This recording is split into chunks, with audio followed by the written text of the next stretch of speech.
When I bought my dream home in Willowbrook Estates, it wasn't the granite countertops or the vaulted ceilings that sealed the deal, it was the gleaming private tennis court tucked neatly in my backyard. It was mine, a $35,000 investment that promised quiet mornings and weekend matches with friends. But that illusion shattered the morning. I watched 5 strangers stroll across my lawn, rackets in hand, acting as though they owned the place. At their center was a woman with flawless hair and a smile that could cut glass, Eleanor, the self-proclaimed queen of the HOA. She informed me with casual arrogance that my court was now community property. I thought it was a misunderstanding. I thought it could be resolved with reason. I was wrong. What followed was a war of intimidation, secret deals, falsified documents, and a fight that would expose corruption stretching far beyond one tennis court. Before we dive in, drop a comment with your location and local time. I'd love to see where everyone's watching from. I still remember the sting of that morning air as I stepped out in my slippers, coffee mug in hand, trying to make sense of the surreal sight in front of me. 5 adults, dressed like they had just stepped out of a country club catalog, were already warming up on my brand new tennis court. One of them tossed a ball into the air, the satisfying thwack of the serve echoing against the walls of my house. Except that satisfaction wasn't mine. It felt like someone had stolen a piece of my life and turned it into a playground for their amusement. "Excuse me," I shouted, waving my arms as I hurried across the lawn. "This is private property." That was when she appeared. Eleanor Fitzgerald. Though in the neighborhood everyone whispered Karen behind her back, her full name carried an almost aristocratic sharpness. She didn't bother with introductions at first. She simply turned to me with a smile so rehearsed it looked like it belonged in a real estate brochure. Her blonde hair caught the sunlight, her pearl necklace gleamed, and her eyes never once softened. "Oh, you must be the new homeowner," she said smoothly. "Welcome to Willowbrook Estates. We always have Tuesday morning tennis here. It's in the community guidelines." I froze, trying to process her words. "Community guidelines," I repeated. "This court is on my deed. It's not a community amenity." Eleanor tilted her head, her smile thinning. "Perhaps you missed Addendum C. The previous owner granted community access. It's all very official." She flicked her manicured hand dismissively as if swatting away a mosquito. Behind her, the others laughed quietly, their rackets twirling in their hands, enjoying the show. I clenched my jaw. There was no mention of an addendum in my closing documents. "I've reviewed every page." "Then I suggest you take it up at the board meeting," she replied. "First Thursdays, 7 p.m. sharp. Bring your paperwork if you must." And with that, she turned her back on me, leading her group onto my court. I stood there, dumbfounded, as the sound of bouncing tennis balls filled the air. My $35,000 resurfacing job, every dime of my savings, was now their playground. For the next 3 days, the invasion only escalated. Tuesday brought more guests. Wednesday, Eleanor's husband hosted a youth clinic with 6 children tearing across my property. Thursday afternoon, I returned from grocery shopping to find an actual tournament underway. Folding tables lined my patio serving lemonade and snacks to spectators seated in camping chairs. My patio, not theirs. It was more than trespassing, it was calculated domination. And I knew deep down that if I didn't push back, this would become the new reality. That night, I pulled out every piece of paperwork from my home purchase. The deed, the property map, the HOA bylaws. I sat at the kitchen table until 2 in the morning, highlighting passages, making notes, hunting for any shred of legitimacy to their claim. There was nothing. No covenant, no easement, no mention of community use.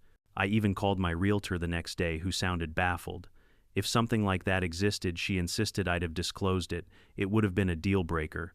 Trust me, I've handled enough lawsuits to know. Her reassurance only stoked my anger further. If Eleanor was lying about Addendum C, what else was she lying about? I tried to reason with one of the younger moms who had been watching her kids play on the court.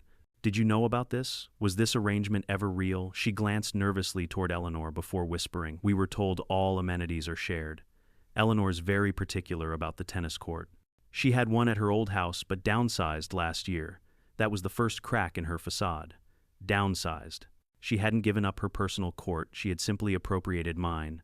By the time the first Thursday of the month arrived, my fury had hardened into determination. I marched into Eleanor's sprawling living room where the HOA board convened under the glow of crystal chandeliers. 12 neighbors sat in folding chairs, while Eleanor presided like a queen at the head of the table. Her walls were lined with photos of her competing in tennis tournaments, trophies, displayed like shrines to her dominance. "Our new neighbor has concerns," she announced sweetly, her gaze locking onto me like a predator sizing up prey. Concerns about community access to the tennis court. It's not a concern, I said, firmly pulling out my deed and property survey. It's a property rights issue. There is no recorded easement covenant or addendum. I bought this house with a private tennis court. It belongs to me exclusively. A murmur rippled through the room. Eleanor's smile didn't falter, but her knuckles whitened around her gavel. Addendum C clearly outlines, I'd like to see this mysterious Addendum C. I cut her off. Because it wasn't included in my closing documents, it's not registered with the county, and my realtor confirms it doesn't exist. The room fell silent. One balding man, introduced as the treasurer, shuffled nervously through a binder. Perhaps there was an administrative oversight, he suggested. Let me be clear, I said, scanning the room, meeting each board member's eyes. Any further trespassing on my property will be treated as such. Private property is not up for debate. For the first time, Eleanor's mask cracked. Just for a second, her smile faltered, her eyes narrowing with cold fury. But then she recovered. We've always had access, she said. The previous owner understood community spirit. Did they? I shot back. Because I spoke with them yesterday, and they were quite surprised to hear about this so-called arrangement. It wasn't true. I hadn't yet contacted the previous owner, but Eleanor's momentary panic told me everything I needed to know. This wasn't tradition. This wasn't an oversight. It was theft, plain and simple. As the meeting dissolved, I walked out into the cool night air, adrenaline still coursing through me. My neighbor Dave called from his porch. Bold move, he said quietly. Standing up to Eleanor takes guts. Just watch your back. The last guy who crossed her, he got slapped with violations every week until he packed up and left. I stared into the darkened street, my mind already racing. I knew then that this wasn't over. Eleanor wasn't the type to back down. And neither was I. This wasn't going to be a neighborhood dispute. This was going to be a war. The very next morning, my mailbox rattled with the arrival of a thick certified envelope. I tore it open and found a formal notice of violation from the HOA printed on letterhead with Eleanor's elegant signature at the bottom. The charges were laughable: improper shade of white paint used on tennis court lines, fence height exceeding regulations, unauthorized recreational equipment. Each violation carried a $100 daily fine starting immediately. I almost laughed, but then I noticed the total they claimed was already due $1,400. The ink was barely dry on the notice, and they were already demanding money. That evening, as I pulled into my driveway, I spotted Eleanor herself in the backyard, tape measure in hand, jotting notes as though she owned the place. I stormed out of my car. "What exactly do you think you're doing?" I asked. She didn't even blink. "Just confirming measurements for the violation report," she said coolly, her lips curled into that signature smile. "This has to stop," I told her, voice tight with controlled fury. "Oh, darling," she replied, tucking her tape measure into her bag, "it's only just beginning. The board voted last night, fines start Monday." She walked off like she'd just dropped the punchline of a cruel joke. But I wasn't laughing. I'd already read the HOA bylaws cover to cover. The board only had authority to meet on the first Thursday of each month, unless there was an emergency meeting, and those required 72 hours notice to all homeowners. I hadn't received any such notice. Their so-called vote was invalid on its face. The following day, I installed a full set of security cameras covering every inch of my backyard. If they wanted to play games, I would document everything. Every trespass, every illegal inspection, every attempt to fabricate violations. Monday came with a knock at my door. A county official stood outside with a clipboard. "Got a complaint about unpermitted modifications to a recreational facility," he said. "Apparently your tennis court doesn't match approved plans." I smiled. "Perfect timing. I'd like to file a complaint as well." The poor man blinked, caught off guard. But what Eleanor didn't know was that I wasn't just a homeowner. I worked for the county planning department as a compliance auditor. I didn't just know the rules, I enforced them. And in my line of work, I'd seen every dirty trick developers, landlords, and yes, HOA boards tried to pull. "Here's my card," I told the inspector. "While you're here, I'd like you to take a look at the HOA president's property. Something about her permits never added up. 3 weeks later, I had more evidence than I knew what to do with." The Inspector Miguel turned out to be a colleague who owed me a favor. While my court was fully compliant, Eleanor's property was another story entirely. She'd somehow managed to reduce her home's assessed value 3 years in a row while the rest of us paid higher taxes. She had extended her patio without permits and filed her swimming pool as a water feature. And that was just the beginning. One night, while sorting through county records, I received a knock at my door. A nervous-looking man in his 60s stood there, glancing over his shoulder. "Sorry to bother you," he said quietly. Name's Frank Thompson. I was the HOA treasurer until last year. I invited him in. His hands shook as he held his coffee cup, but he refused to sit. I saw what's happening with your tennis court. It's not the first time. Eleanor has been targeting homes with valuable amenities for years. A workshop, a greenhouse, even a koi pond. She twists the bylaws, declares them community features, and suddenly the owners are buried under violation notices until they give up. Why did you resign? I asked. He swallowed hard. Financial discrepancies I couldn't explain. Fees kept increasing, but our accounts never reflected the money. When I raised questions, Eleanor suggested I was too stressed for the position. The next week, my wife started getting daily violations for her garden. We got the message. He leaned closer. You need to see the real records. Unit 23 at Safe Lock Storage. That's where she keeps them. My pulse quickened. It was confirmation of what I already suspected. Eleanor wasn't just a bully with a racket. She was running a racket of her own. The next afternoon, I visited SafeLock under the pretense of renting a unit. As the manager showed me around, I spotted a familiar balding figure exiting Unit 23 carrying a banker's box. It was the same treasurer I'd seen fumbling at the HOA meeting. I tailed him to Eleanor's house, where I watched through her window as she and her board spread papers across the dining table, their faces pale and tense. Later that night, I sat at my desk staring at my property survey under the cold light of a desk lamp. My court had been built just 4 years ago, long after Eleanor became president. No easement had ever been filed.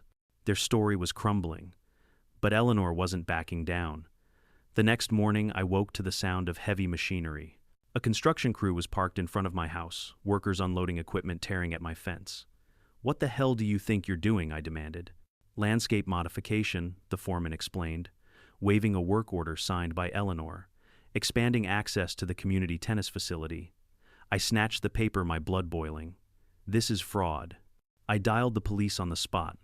Officer Ramirez arrived quickly, having clearly dealt with HOA disputes before. At first, he started with the same tired line. This appears to be a civil matter. I cut him off, shoving my deed in front of him. There's nothing civil about trespassing and property damage. That's a crime. And I want charges filed. Ramirez took one look at the mangled section of fence and nodded slowly. The workers packed up, clearly uneasy. That's when Eleanor's SUV screeched into my driveway. She stepped out, sunglasses hiding her eyes, fury radiating from her every step. You've made a serious mistake, she hissed. The board has voted to place a lien on your property for unpaid violation fees. Ramirez stepped between us. Ma'am, we're investigating potential criminal trespassing and vandalism. I'd advise you to leave. Eleanor faltered, her composure cracking for just a moment before she turned sharply back to her SUV. But as she drove away, I knew this wasn't the end. It was only the beginning of a war that was about to consume the entire neighborhood. The night I discovered Dominic's USB drive contents, I sat in my darkened living room, the glow of my laptop the only light. My hands trembled as folder after folder revealed itself, addresses of homes across Willowbrook Estates, photographs taken from odd angles, spreadsheets with budgets, and an entire section labeled Community Acquisition Plans. I clicked on the folder with my own address first. Inside were photos of my tennis court shot at different times of day, some taken before I'd even moved in. Construction estimates outlined Phase 1 modifications, including installing pathway lighting and expanding access gate. And then there was a chilling document, an internal memo Eleanor had written months before I ever signed the deed. Found the perfect new target property, professional-grade tennis court, east-facing, minimal neighbor visibility. Owner has no HOA experience. Should be easy to pressure once bylaws are updated. I leaned back, bile rising in my throat. This wasn't spontaneous entitlement. It was premeditated theft. The following day, I drove out to SafeLock Storage. Frank had mentioned Unit 23, where Eleanor kept the real records.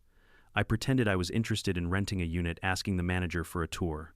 As he led me down the hallway, I caught sight of a familiar face, the balding treasurer I'd seen fumbling through binders at the HOA meeting. He was hauling a banker's box out of Unit 23, glancing over his shoulder like a guilty man.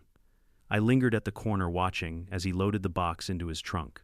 Then, instead of leaving the facility, I followed him at a distance.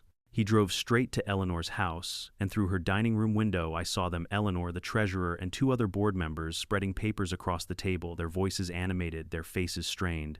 From where I stood, I couldn't hear their words, but their panic was visible. They knew I was closing in. That evening, I gathered my own evidence. Aerial photographs from the county deed, records closing documents, and Dominic's USB drive all spread across my desk like puzzle pieces. Every arrow pointed to the same conclusion: Eleanor wasn't just bending the rules, she was rewriting them to line her own pockets. Still, doubt gnawed at me. Taking on one of the most feared women in the neighborhood wasn't just risky, it was dangerous. People whispered stories of what had happened to those who resisted her. One neighbor supposedly received daily fines until he sold at a loss. Another's permit applications mysteriously vanished at the county office. Could I really go against her machine and win? My answer came the next morning when I stepped outside to find my car vandalized. The windshield was spiderwebbed with cracks, shards of glass glinting across the driveway. On the driver's seat sat a single tennis ball. At first, I thought it was just a cruel joke until I noticed the logo. A monogrammed emblem, identical to the ones on the trophies, displayed proudly in Eleanor's living room. This wasn't random. It was her calling card, a warning that I was stepping too close. I didn't call her bluff. Instead, I took photos from every angle, bagged the ball as evidence, and filed a report with the police. Officer Ramirez came by grim-faced as he took notes. "I'll add this to the ongoing file," he said. "But between us, you've rattled someone who's used to being untouchable." His words only steeled my resolve. That afternoon, I met Dominic at a cafe downtown. He looked like a man being hunted, eyes darting to the door every time it opened, hands trembling as he pushed another USB drive across the table. "They're planning something bigger than you realize," he whispered. "Your property isn't just about the tennis court. They want the whole parcel. Eleanor has been talking about turning it into a clubhouse." My pulse quickened as I inserted the drive into my laptop that night. Inside was a single document labeled Phase 2. I opened it and felt my blood run cold. When violation fines accumulate sufficiently, we can leverage for complete sale. Location ideal for clubhouse expansion. It was signed with Eleanor's initials. Scrolling further, I found other emails outlining how board members should refer to my property as the community court, in every conversation creating a paper trail to support their narrative. "Perception becomes reality," one note read. I slammed the laptop shut, fury boiling over. They weren't just gaslighting me. They were constructing an alternate reality to steal what was mine. The next day, I stopped by Sophia's house, my neighbor across the street who had always been kind. She opened the door quickly, eyes darting toward Eleanor's house. "Come in fast," she urged, pulling me inside. "I've been watching what they're doing to you," she said, voice trembling. "They did the same to us 3 years ago. They targeted our backyard pizza oven, called it a community kitchen. My husband fought them until the stress gave him a heart attack. After he died, Eleanor sent flowers with a note. We'll respect your privacy now." Her teenage daughter came in carrying lemonade, glaring out the window as if expecting Eleanor herself to be lurking. "Mom stood up for you at the last meeting," she said defiantly. They shouted her down. I looked at Sophia, her eyes hollow with exhaustion but lit with a flicker of courage. "You're not alone anymore," I told her. "I'm not just a homeowner. I'm an auditor, and I'm not letting her get away with this." Sophia exhaled a long, shaky breath. "Then maybe we have a chance." That night I reviewed every piece of evidence again. Photos, invoices, fake permits, the vandalized car, the USB drives. Each item was a brick in the wall I was building against Eleanor. She thought she had cornered me. She thought I'd fold under intimidation. But she'd made a fatal miscalculation, because unlike her previous victims, I wasn't afraid of paper notices and whispered threats. I was armed with the one weapon she couldn't control: the truth. And now I was ready to use it. The night after leaving Sophia's house, I sat in my kitchen surrounded by piles of evidence. Pages of invoices, thumb drives filled with spreadsheets, aerial photographs, copies of my deed. I had turned my home into a war room. The hum of the refrigerator was the only sound, and even that felt ominous. My mind buzzed with one thought. Eleanor wasn't just an overbearing HOA president. She was orchestrating a criminal enterprise. I decided the time for playing defense was over. If she wanted a war, I would bring it to her doorstep. The next morning, I drove to the county administration building, credentials tucked neatly in my jacket pocket. As a compliance auditor, I had access most residents didn't. I requested historical property records for Willowbrook Estates, including special permits, amendments, and tax assessments. The clerk, a young man named Aaron, glanced at my badge and raised his eyebrows. "Someone's been busy," he said, tapping at his computer. "We've had a lot of requests from your HOA lately." "Some of them? Unusual." "Unusual how?" I asked. "Well, for one, multiple amendments filed without the proper signatures. And then there's the tax reassessments." He slid a folder across the counter. "Take a look. Inside were property tax documents for every home in Willowbrook Estates. Mine had risen steadily since I bought it as expected. But Eleanor's, her assessed value, had dropped 3 years in a row, shaving thousands off her tax bill. I thanked him and left my stomach tightening. She wasn't just stealing from homeowners through fake fines, she was cheating the county too. That afternoon, I spread the documents across my dining table. The pattern was undeniable. Eleanor and her board had systematically manipulated records to enrich themselves. Fake maintenance invoices, fraudulent amendments, falsified tax assessments, it all pointed to organized fraud. And then came the rumble. Engines outside, deep and steady. I ran to the window and froze. A convoy of construction trucks lined my street men in neon vests, unloading equipment onto my lawn. A bulldozer idled near the edge of my tennis court. At the center of it all was Eleanor, clipboard in hand, strutting across the grass, like a queen surveying her kingdom. I stormed outside. "What do you think you're doing?" The foreman, a burly man with sunburned skin, handed me a work order. Landscape modification, expansion of community tennis facility, signed off by the HOA president. I scanned the paper. The language was vague, but one thing was clear. Eleanor had filed this under community improvement and presented it as though the entire neighborhood had approved. "This is private property," I snapped. "Any attempt to dig 1 inch of soil here is trespassing." He shrugged. "Look, lady, we just do the work we're told to do." I pulled out my phone, dialing Officer Ramirez directly. When he arrived, minutes later, I shoved the documents into his hands. "They're falsifying permits now," I said. Eleanor sauntered over her sunglasses, reflecting the blue and red lights of the patrol car. "Officer," she purred, "this is HOA business. You have no jurisdiction." Ramirez's expression hardened. "Actually, I do. Destruction of private property and fraudulent permits are criminal offenses." He turned to the foreman. "Shut it down, now." The workers hesitated, but Eleanor's fury was palpable. "This community has voted," she snapped.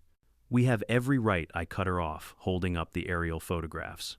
"Really, because according to county records, this tennis court was built only 4 years ago on private land with no recorded easement. Your story about decades of community use is a lie." For the first time, Eleanor's facade cracked. Her mouth opened, but no words came. She turned sharply on her heel, barking orders for the trucks to leave.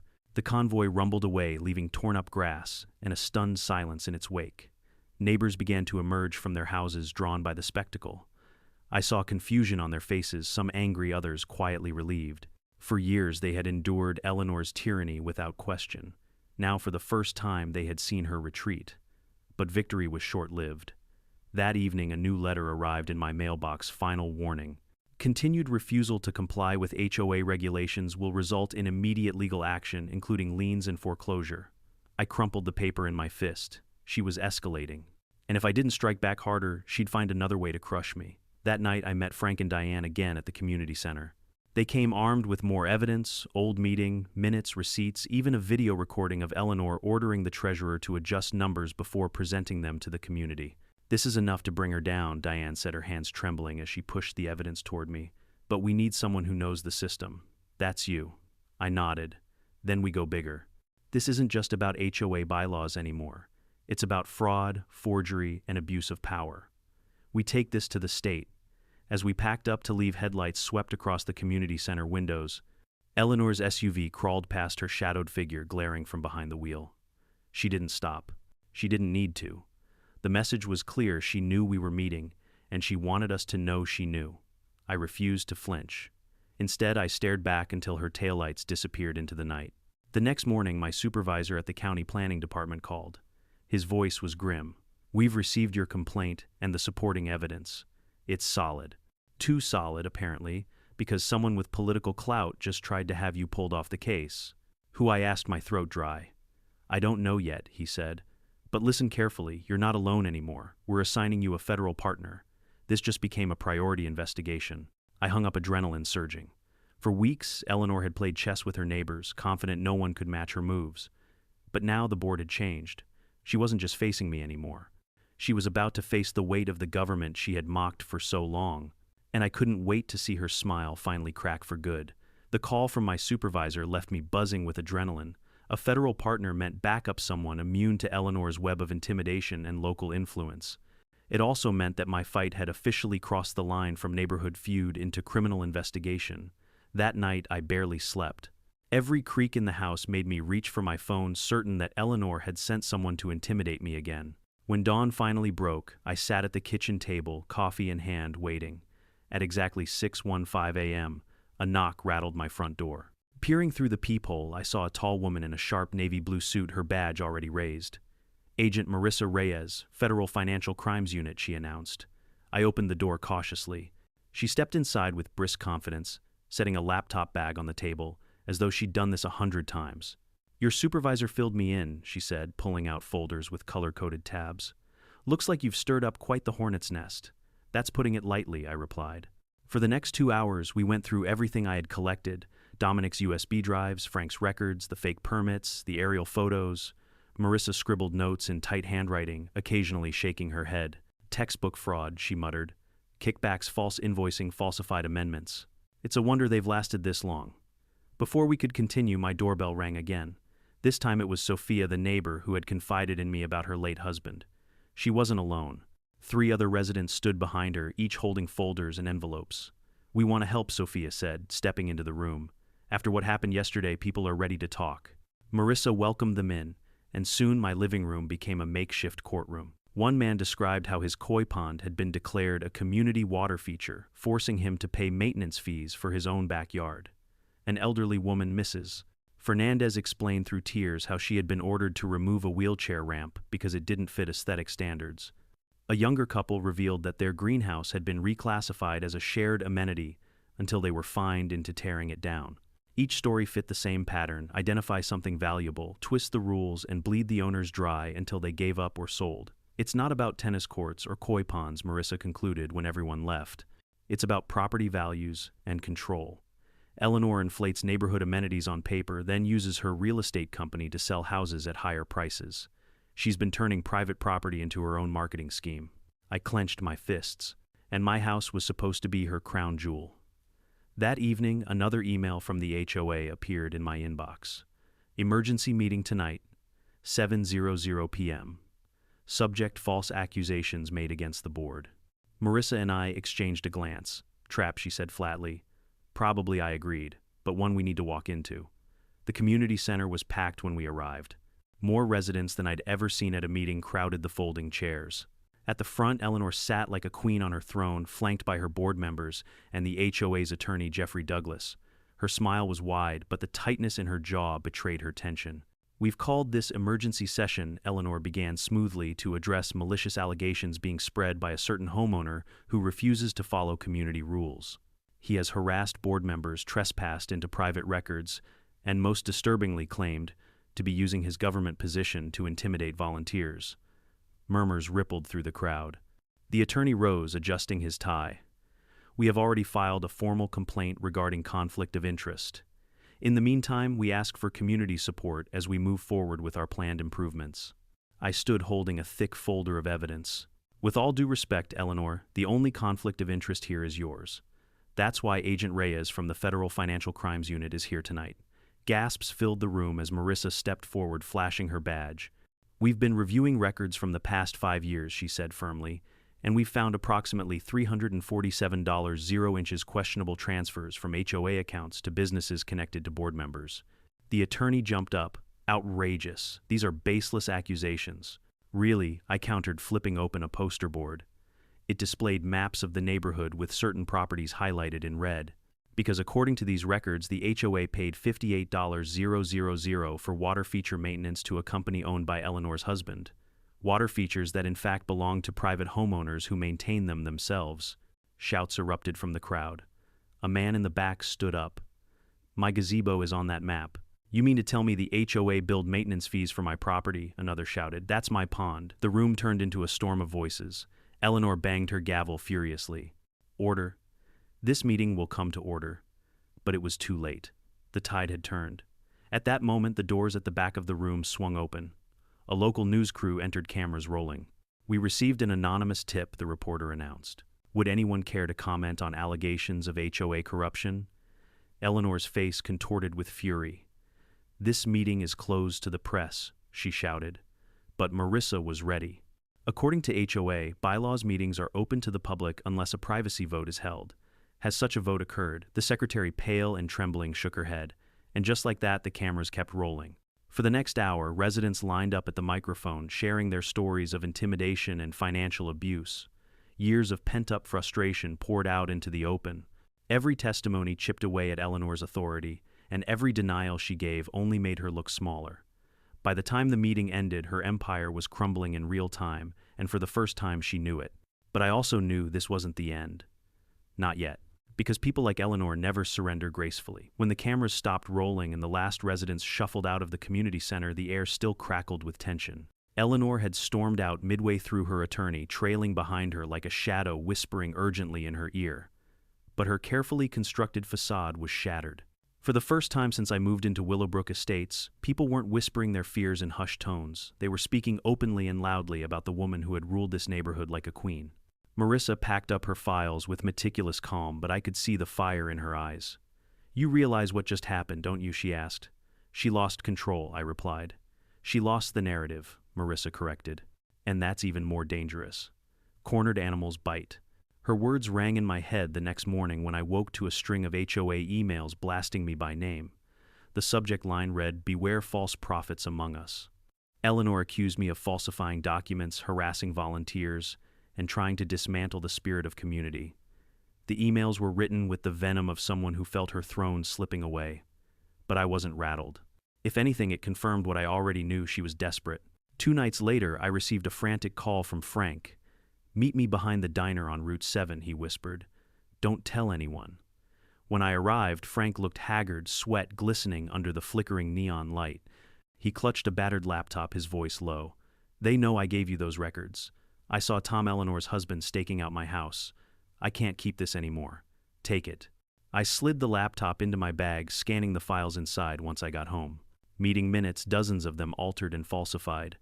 Votes recorded from members who hadn't attended. Quorum requirements ignored.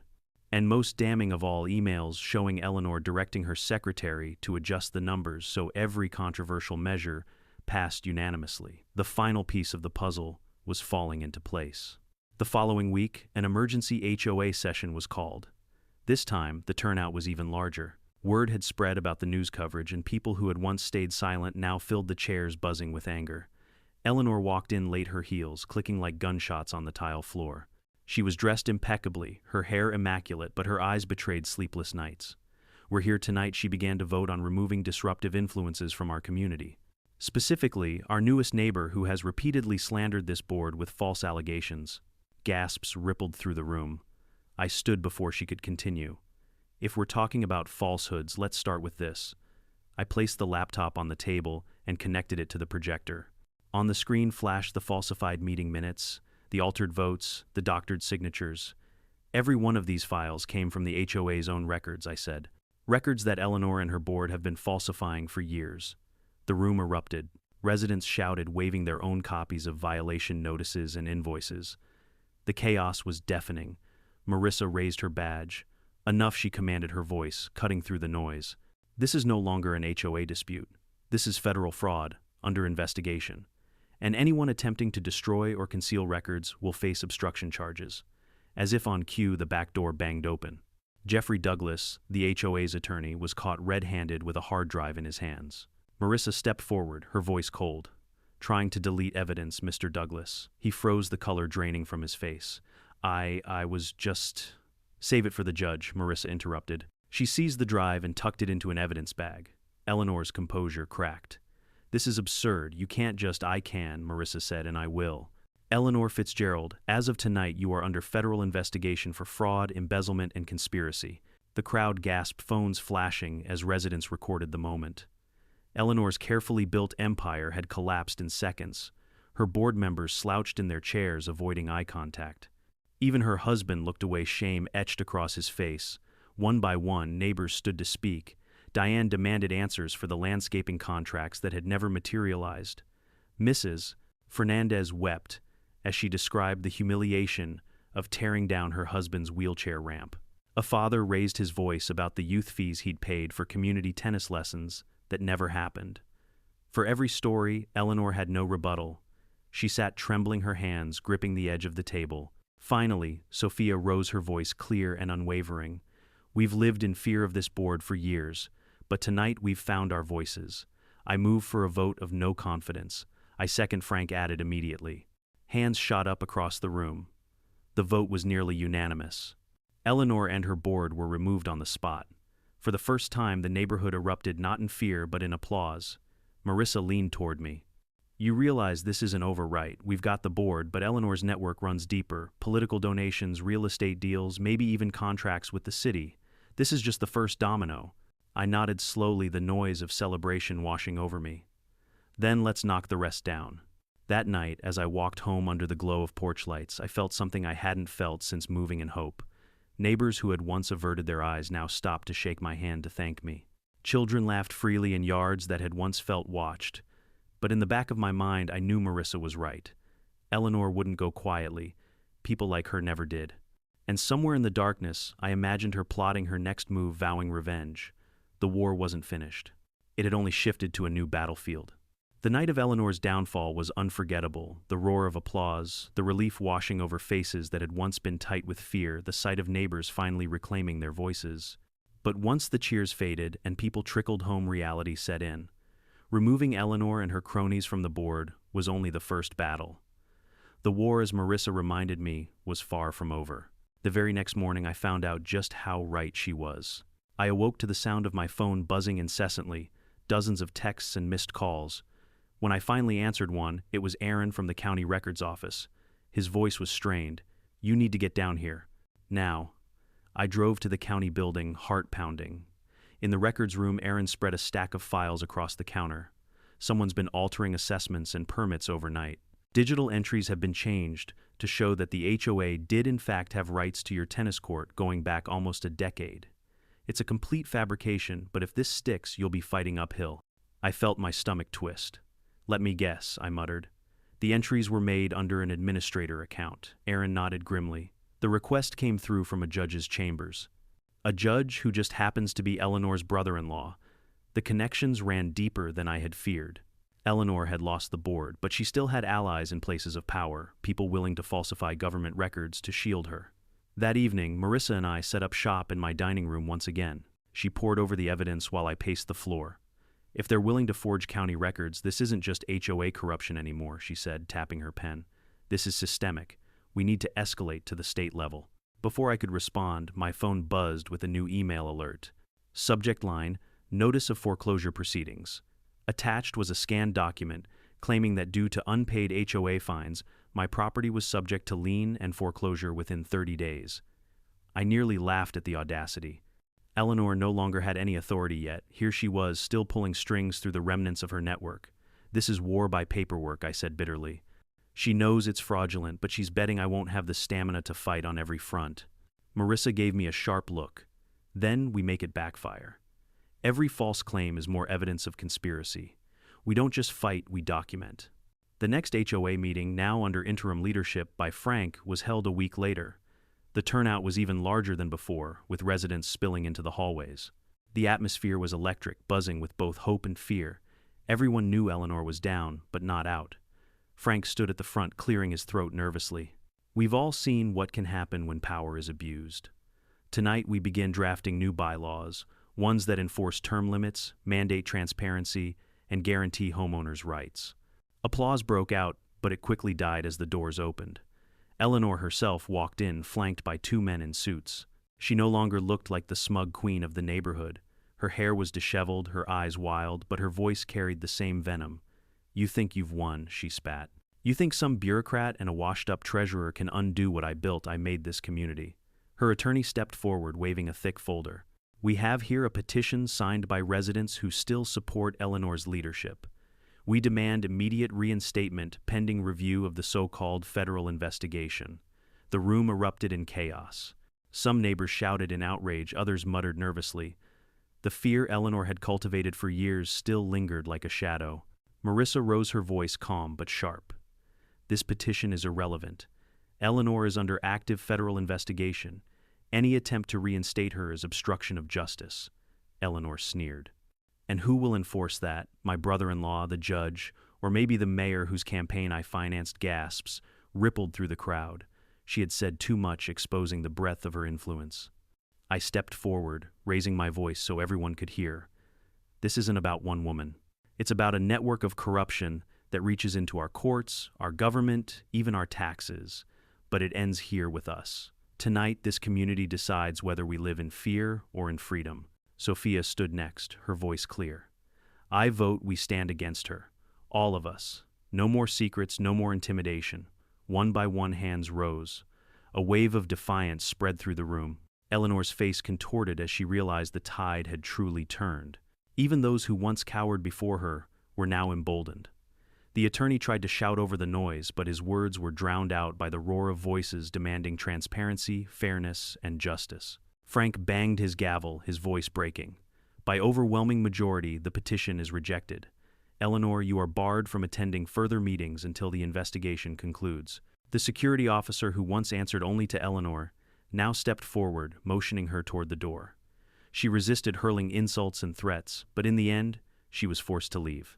As the doors slammed behind her, the room erupted in cheers. But amidst the celebration, I caught Marissa's expression. She wasn't smiling. She's not finished, she murmured. She still has allies. People with power. And they won't let this end quietly. Later that night, as I walked home through the quiet streets, I felt both relief and unease. For the first time, our neighborhood had stood united. But in the shadows, Eleanor's influence still loomed, reaching into courts and city hall. When I reached my driveway, I froze. On my porch sat a single envelope sealed with red wax. Inside was a note written in Eleanor's elegant handwriting. You may have won a vote, but I don't lose wars. My hands clenched around the paper, fury rising. She wasn't bluffing. The fight wasn't over. It was about to get darker, messier, and far more dangerous than any of us imagined. The red wax envelope sat heavy in my hands, its words etched into my brain. You may have won a vote, but I don't lose wars. I crumpled the note, rage boiling under my skin. It wasn't just bravado, I knew Eleanor meant every word. She had allies in high places, strings still left to pull. The war wasn't finished. It had only moved to a bigger stage. 2 days later, Marissa and I sat in the state attorney's office in the Capitol. Thick binders of evidence lay stacked between us, and across the polished oak table sat Assistant Attorney General Davis, a man with sharp eyes and an expression that gave nothing away. He flipped slowly through our exhibits, falsified minutes, fraudulent permits, financial transfers to family businesses. This is more than HOA misconduct, Davis finally said. This is organized fraud, and it reeks of public corruption. He set down the binder and leaned back. We'll open a joint task force investigation. But you need to understand something, this will get ugly. You'll be dragged through the mud. Every skeleton in your closet will be used against you. I swallowed hard but met his gaze. I don't care. She's destroyed too many lives already. Marissa nodded in agreement. We're in. The next week was a blur. Subpoenas flew. Bank accounts were frozen. Reporters camped outside the community center. Willowbrook Estates became ground zero for a scandal that quickly spread beyond neighborhood gossip. Headlines screamed, HOA, fraud scheme, under investigation and local president tied to tax evasion probe. Neighbors who once cowered in silence now stepped forward as witnesses. Diane turned over years of landscaping invoices. Frank provided internal emails showing Eleanor instructing him to round up dues payments for miscellaneous projects.